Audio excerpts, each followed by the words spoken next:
wabarakatuh. Kembali lagi bersama saya Fahria dari kelas 22 6B Manajemen.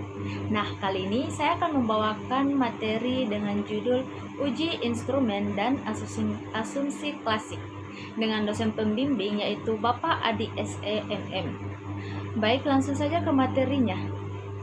Yang pertama yaitu uji instrumen, di mana merupakan tes untuk memastikan alat pengukur, misalnya kuesioner, benar-benar mengukur apa yang ingin diteliti dan hasilnya konsisten.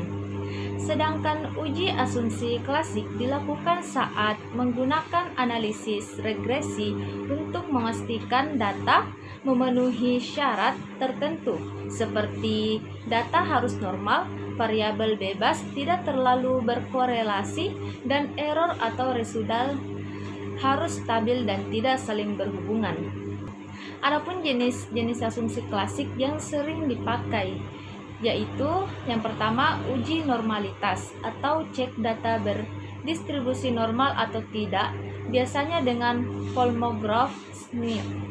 Yang kedua yaitu uji multikoliniaritas. Yang ketiga yaitu uji heteroskedastisitas. Dan yang keempat yaitu uji autokorelasi.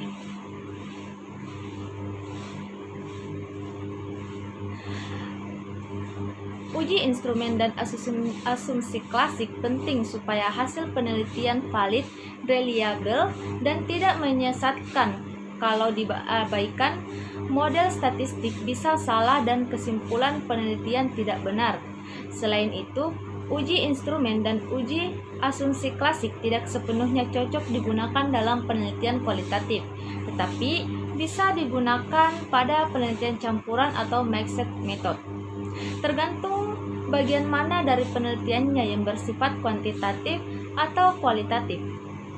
Yang pertama, penelitian kualitatif, di mana penelitian kualitatif tidak menggunakan uji instrumen secara statistik seperti validitas Pearson atau Convex alpha, tetapi sebagai gantinya menggunakan konsep kredibilitas dan dependabilitas.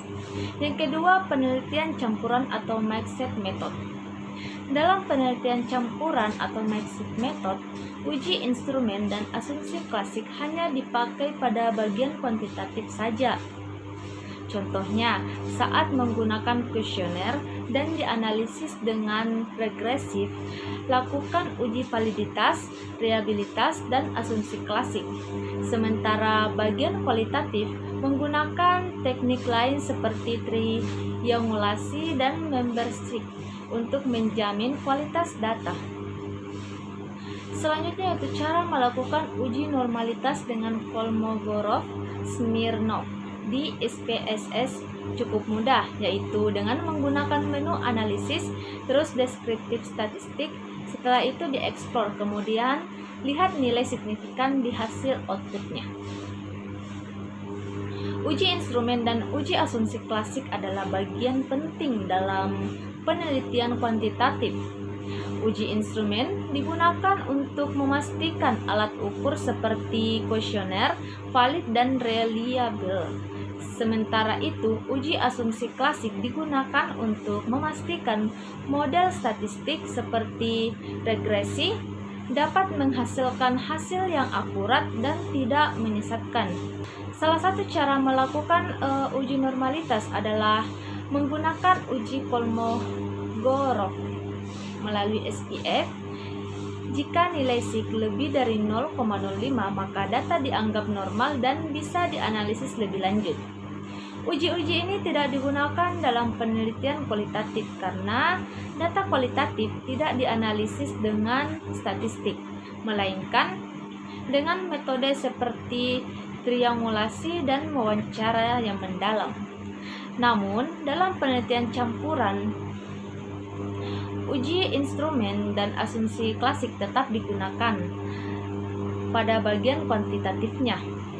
Artinya, pemahaman dan penerapan uji instrumen seperti uji asumsi klasik sangat penting untuk menghasilkan penelitian yang valid, terpercaya, dan dapat dipertanggungjawabkan secara ilmiah.